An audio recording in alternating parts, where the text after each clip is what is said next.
हम लोग प्रभु के वो दास हैं जहां माया पीछे घूमती है। एक आपको आंतरिक रहस्य बता दें, आप रुपया के लिए घूमोगे, जिंदगी मांगते हो जाएगी, कभी पूरा नहीं होगा। और आप श्री कृष्ण के पीछे हो ले और रुपया तुम्हारे पीछे न डोले तो हमें बताना। माया को सब जग भजे, माधव भजे न कोई, और जो माया तज माधव भजे तो माया दासी होए, माया चेरी होए, समझ लो।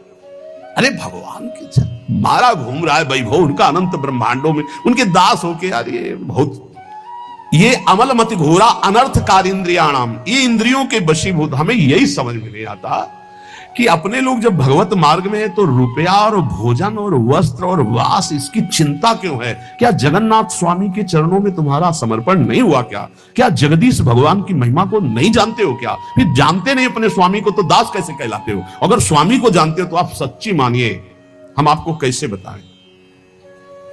जरा सी भी आवश्यकता आज तक ऐसी नहीं अभी कि अब क्या होगा, हमें चिंता नहीं करनी, बिल्कुल चिंता नहीं करनी। आप सबको हम बता रहे हैं, किसी को भी चिंता नहीं करनी।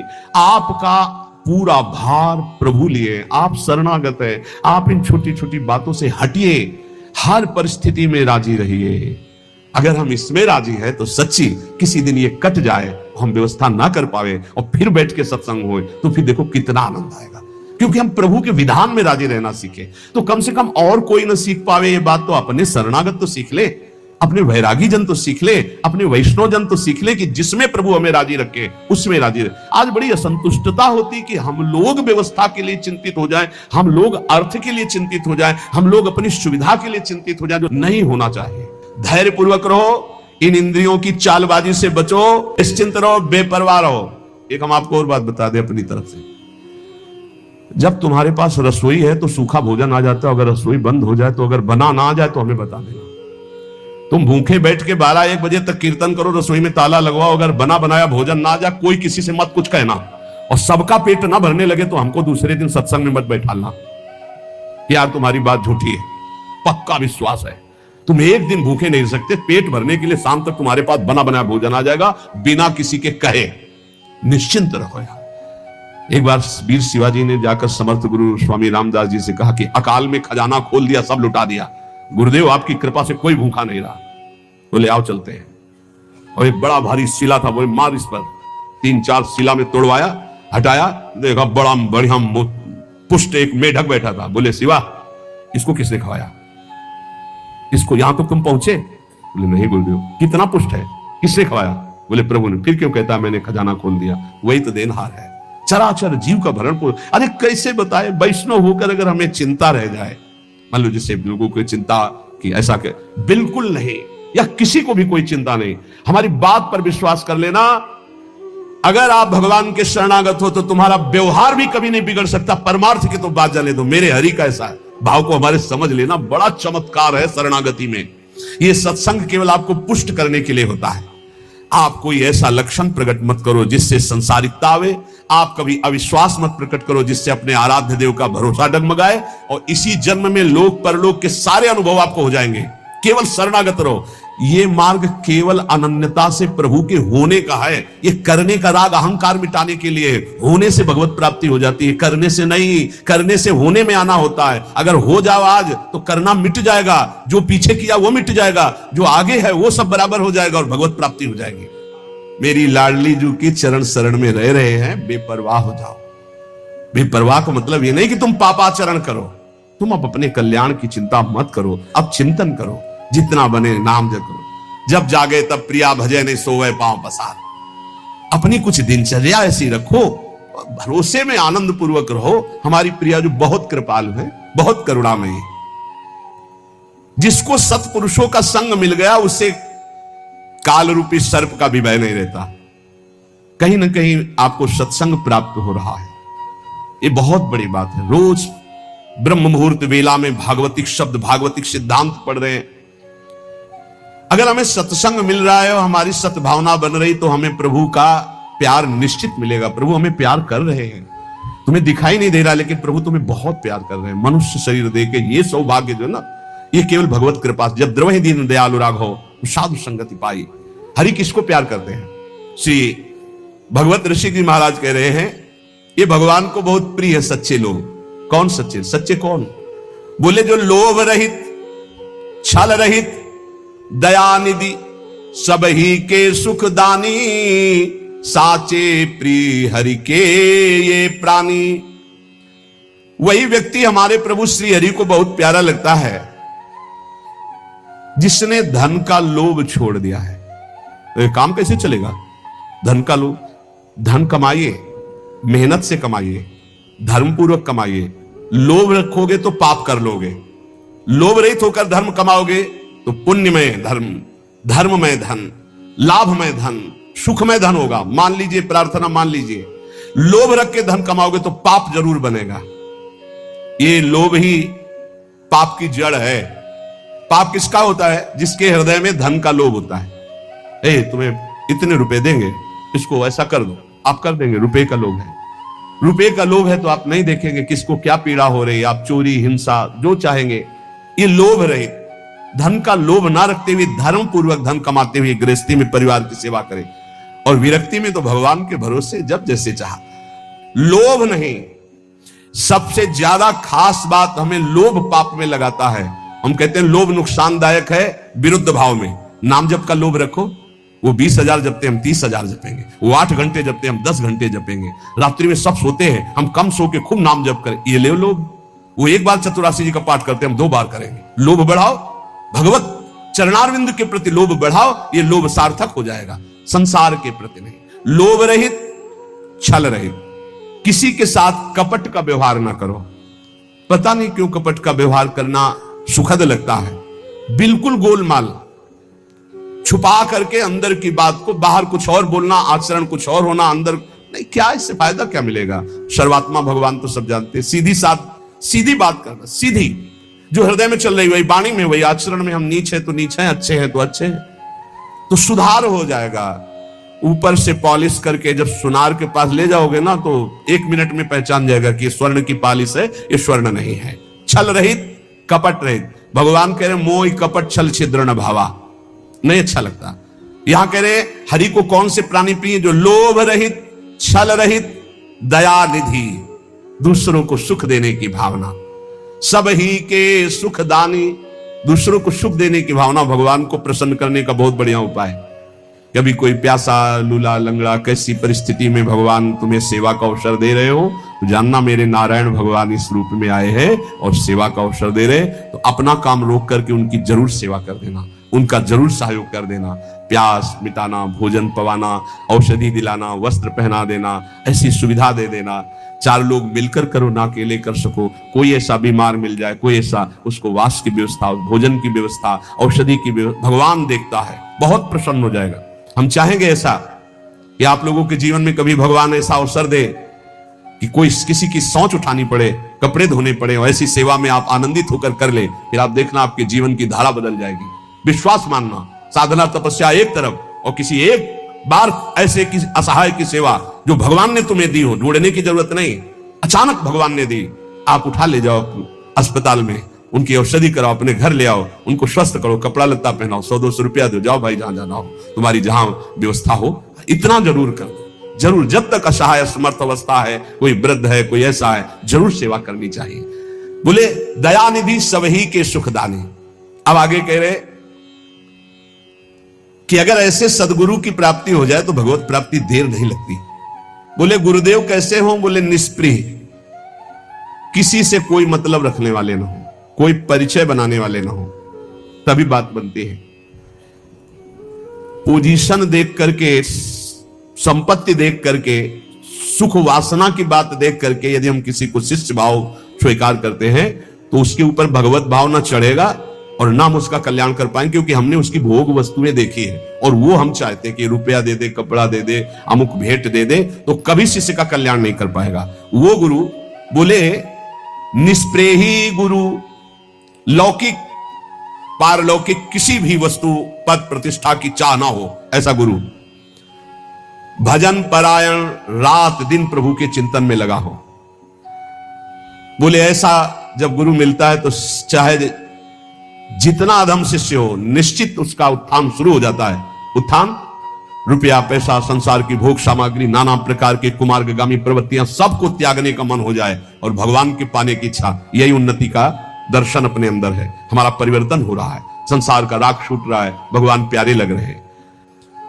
महर्षि नारद जी ने जब चिंता में डूबते हुए व्यास जी को देखा तो कहा, तुमने बहुत सब गान किया है, वेदों का विभाग किया, वेदों को सूक्ष्म रूप से महाभारत के रूप में गाया, एक बार केवल भगवत प्राप्ति के लिए कृष्ण चर्चा करो, केवल भगवत भक्ति की चर्चा करो, फिर देखो तुम्हें शांति मिल जाएगी। क्योंकि नारद जी के वचनों में भगवत प्रेम छुपा हुआ था। देवर्षि नारद जी के इशारे मात्र की जरूरत थी कि भगवान व्यासदेव जी ने ये जो श्रीमद् भागवत पुराण रचा, इससे उनको शांति हुई। उनको स्वयं के लिए कोई अशांति नहीं थी, जगत का मंगल कैसे होगा, जगत के लोग भगवत प्राप्ति कैसे करेंगे। तो कह रहे देखो नारद जी ने वो उपदेश किया तो भगवान व्यासदेव जी ने श्रीमद् भागवत रचकर परम शांति पाई। श्री सुखदेव भागवत गाथा परीक्षित सुनायो, और 7 दिवस में कलिमल खोयो, हरि को बेग मिलायो। श्री सुखदेव जी ने 7 दिन भागवत सुनाई और परीक्षित को परम पद प्रदान कर दिया। गोकर्ण जी ने 7 दिन भागवत सुनाई, धुंधकारी को परम पद प्राप्त हो गया। अगर वक्ता भगवत अनुरागी और श्रोता भगवत श्रवण में रुचि रखने वाला, भगवत चरणारविंद में शरणागत, तो निश्चित भगवत प्राप्ति हो जाएगी। जनकपुर में रहते थे उस समय राजा विदेहराज बहुलाश्व थे, वो भी भगवान की नित्य सेवा में रहते थे। सुबह प्रातःकालीन वेला में सेवा में प्रवेश कर जाते और मध्याह्न 2 बजे के बाद सेवा से निकलते। एक दिन देवर्षि नारद जी ने कहा कि भगवान द्वारिका में साक्षात विराजमान है, जिनकी आप आराधना कर रहे हो, चल के दर्शन करो ना। बोले जो आ गया। सुबह सारथी को कहते रथ सजाओ, मैं सेवा करके आता हूं, अभी चलता हूं दर्शन के लिए। पर सेवा पद्धति फिर वो 2 बज जाते। रोज रथ सजता पर वो जा नहीं पाते, सेवा में तल्लीन रहते। और इधर उन्हीं की नगरी में बहुत ही अकिंचन श्रुतदेव नाम के ब्राह्मण जो रात दिन भगवान के चिंतन में डूबे रहते थे। भगवान दोनों को कृतार्थ करने के लिए स्वयं बड़े बड़े महापुरुषों को, सुखदेव जी, वशिष्ठ जी, पराशर, व्यास आदि महापुरुषों को रथ में बैठाल कर जनकपुर आए। जे भी सुना पूरे नगर में जय जयकार मचने लगी। भगवान द्वारिकाधीश महापुरुषों के साथ पधारे तो भागे महाराज बहुलाश्व भी और श्रुतदेव भी, दोनों भगवत प्रेमी। दोनों के हृदय में आकांक्षा भगवान मेरे साथ चले, और भगवान दोनों के साथ चले, दोनों नहीं जान पाए। बहुलाश्व के साथ समस्त ऋषियों सहित, वैसे ही श्रुतदेव जी के साथ समस्त ऋषियों के सहित। और जब भगवान श्रुतदेव के पास, तो उसके यहां कोई अच्छे आसन भी नहीं थे, कुशासन बिछाया। भगवान द्वारिकाधीश समस्त ब्रह्म ऋषि आसन पर बैठे, सबकी सेवा की। भगवान की तो आंसुओं से सेवा की, प्रभु मुझ गरीब अकिंचन के पास। भगवान को बहुत प्रिय है ये बात, परम अकिंचन प्रिय हरि केरे। भगवान ने एक उपदेश किया, श्रुतदेव तुम्हारी सेवा बहुत उत्तम है, पर जैसी भावना तुमने हम में की वैसी हमारे भक्तों में नहीं की, इसलिए मेरी पूजा अधूरी रही। अब तुम पुनः पहले मेरे भक्तों की पूजा करो, क्योंकि सब तुमको कृतार्थ करने के लिए मेरे साथ आए हैं। भगवान ने ऐसा श्रुतदेव जी से कहा। श्रुतदेव जी ने जे ही भगवान के भक्तों की पुनः भाव से पूजा की, तो बाहर द्वारिकाधीश नहीं, अंदर द्वारिकाधीश। चक्षु द्वार होए हृदय ले आयो, बहुरी जान नहीं दीने। सदा सदा के लिए भगवान उनके हृदय मंदिर में प्रकाशित हो गए। सच्चे भाव से गोपीजनों ने, यद्यपि गोपीजनों की स्थिति बहुत ऊंची है, पति पुत्र परिवार घर में रहते हुए भगवान की ऐसी उत्तम अवस्था कोई भी एक वृत्ति नहीं है संसार में। ऐसी उच्च कोटि की अवस्था बड़े बड़े महापुरुषों ने नमन किया गोपीजनों को। क्या गोपीजन कौन सा ध्यान धरती, कौन सी आराधना करती, घर लिपना, धान कूटना, पुत्रों को दुलार, पति को सब सेवा, वैसे गृहस्थी वाली। लेकिन एक सेकंड भी कभी नाम जप नहीं रुका, कभी प्रभु का चिंतन नहीं छूटा। मुरारी पादार्पित चित्त वृत्ति, यही सबसे बड़ी बात हुई। भगवान इसी बात के लिए कह रहे, बड़े बड़े ऋषि मुनि योगी जन जिन मोह की बेड़ियों को नहीं तोड़ पाते, वो मोह की बेड़ियां तुम्हें बांध ही नहीं सकी। तुम सदैव मेरे अनुराग रंग में रंगी रहे, मैं तुम्हारा ऋणी हूं। मुरारी पादार्पित चित्त वृत्ति। लोक वेद कुल कानी न मानी, न लोक की मर्यादा, न वेद की, न कुल की, न कोई, एकमात्र श्री कृष्ण।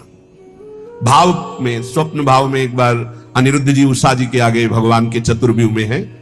वासुदेव शंकर्षण प्रद्युम्न अनिरुद्ध, जैसे राम लक्ष्मण भरत शत्रुघ्न, ऐसे वासुदेव शंकर्षण प्रद्युम्न अनिरुद्ध। अनिरुद्ध भगवान के ही स्वरूप हैं, भगवान के ही सदस्य हैं। उषा जी ने स्वप्न में देखा, पीछे चरित्र सुनाया था। बोले इतना दृढ़ निश्चय हो गया कि उनको पति रूप में प्राप्त हो गए।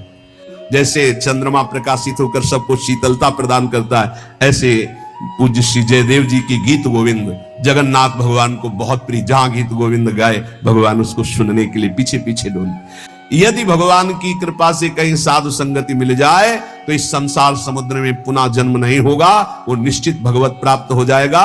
इसीलिए कहते हैं विश्वास करो सत्संगति संस्कृति का अंता, सत्संग आवागमन के चक्र का नाश करने के लिए है। तो श्रीपाद प्रबोधानंद जी महाराज कह रहे हैं ये घोर अनर्थ करने वाली दुष्ट इंद्रियां, इनको कभी मित्र मत समझना मेरे भाई, ये फंसा देंगी, बहुत दुष्ट है। लाख समझाओ ये दुष्ट मानती नहीं है जब तक इनकी पिटाई नहीं होती, पक्का समझ लेना। ये जब फंसती है तब बार बार कान पकड़ दे, आज के बाद कभी नहीं करे, हे भगवान बचा लो, कभी नहीं, और बचा लिया शाम के फिर वही करे। ऐसा दुष्ट मन, ऐसी दुष्ट इंद्रियां ये सुधरती है, पिटाई से ही सुधरती है। इनकी पिटाई क्या है, ये जो मांगे वो मत दो। आज ये बने बने खीर बने बढ़िया, दूध डाला चावल डाला बन गई खीर, चीनी नहीं डाला, नहीं डालना चाहिए। प्रभु को भोग लगाओ और पवाओ, कहेगी चीनी नहीं, चीनी नहीं डालना, खीर पाओ। आज हमको पकौड़ा पाने, नमक मत डालना, पकौड़ा बनाओ भोग लो, इसको उल्टा दे तभी ये मानेगी। कल ये श्री जी पोशाक धारण किए थे, आज ये पोशाक, आज श्री जी का ऐसा, श्री जी का चिंतन करने निकले कि शरीर का पोषण करने निकले। अरे इसके लिए उदासीन रहो, जो बने सो ऐसे ढाल लो, बस प्राण पोषण करना है। यदि अपनी इंद्रियों को नहीं रोक पाया तो निश्चित नष्ट हो जाएगा, और अपनी इंद्रियों को रोक ले तो निर्विकार अवस्था सहजानंद स्वरूप की प्राप्ति हो जाएगी।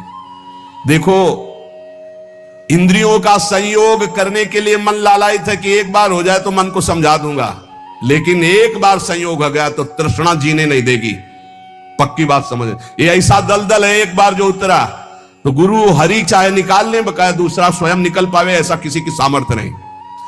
शब्द याद कर लो, गुरु और हरि के सिवा कोई ऐसा नहीं कि इस दलदल में जो उतरा उसको निकाल ले, अंतिम समय तक नहीं निकल पाएगा। केवल गुरु और हरि निकाल सकते हैं, वो एक ही, हरि गुरु एक ही है। तस्मात् संगो न कर्तव्यः स्त्रीषु स्त्रैणेषु चेन्द्रियैः विदुषां चप्य विश्रब्धा षड्वर्गा किमु मादृशाम। इसलिए वाणी, कान, मन और इंद्रियां, इनसे गंदी बातें सुनना और देखना बंद करो। पहले तो कभी कोई दृश्य जंगल आदि में एकांतिक दिखाई दे जाए तो साधक को सावधान होने की बात कही गई थी। पशु पक्षियों के सहवास देखने से मना किया गया था। अब तो मोबाइल है, इसमें तो बहुत से बच्चे आकर बताते हैं कि हमने ऐसे दृश्य देखे जिनके कारण हमारी कुमार्गगामी बुद्धि हो गई और मैं भ्रष्ट होते होते ऐसी दुर्दशा को प्राप्त हो गया। बचो भाई, दृश्य से बचो, श्रवण से बचो, संग से बचो, मनन से बचो। अगर गलत दृश्य देखोगे, गलत श्रवण करोगे, गलत संग करोगे, गलत मनन होगा तो गलत क्रियाएं होंगी तो नष्ट हो जाओगे। ध्यायतो विषयान पुंसान संगास्तेषु उपजायते। जब विषय चिंतन होता है तो उसके भोग की आकांक्षा होती है। संगात संजायते कामः, कामात क्रोधो भी जायते, क्रोधात भवति सम्मोहा, सम्मोहात स्मृति विभ्रमा, स्मृति भ्रंशात बुद्धिनाशो, बुद्धिनाशात प्रणश्यति। सर्वनाश का जड़ है भोग चिंतन, भोग श्रवण, भोग दर्शन, भोग क्रिया। इसलिए उपासक सावधान। भगवान कह रहे हैं मेरे लोगों की, ये पुनर्वाक्य, मेरे लोगों की बात ही क्या, बड़े बड़े विद्वानों के लिए भी अपनी इंद्रिय और मन को कभी विश्वास नहीं मानना चाहिए, कभी धोखा दे सकते हैं।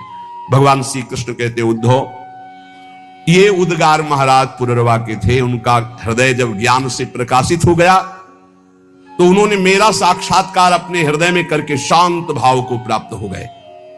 ततो दुस्संग मुत्सृज्य सत्सु सज्जेत बुद्धिमान संते तस्य छिंदंती मनोव्यासंग मुक्ति भी। इसलिए बुद्धिमान साधक को चाहिए कि कभी कुसंग ना होने पावे, न मोबाइल से, न किसी व्यक्ति से, न, बहुत बच के रहना है, बहुत बच के रहना है। संत पुरुषों का सदुपदेश और उस उपदेश का चिंतन, वैसे आचरण तो कोई भी तुम्हें पकड़ नहीं सकता। और नहीं, कहीं भी किसी भी भोग में कभी शांति मिलने वाली नहीं, बात पक्की समझ लो। जहां उर्वशी जी हैं, मेनका जी हैं, रंभा जी हैं, बड़ी बड़ी अप्सराएं, वहां देवराज इंद्र उनका स्वामी है, इसके बाद भी उसको शांति नहीं है, वो भी विषयी है। देवताओं का स्वामी भगवत स्वरूप होते हुए भी विषयी है। इसका मतलब है बिना भगवान का नाम जप के, भजन के, इन विषयों पर विजय प्राप्त नहीं की जा सकती, चाहे जितने भोग हो।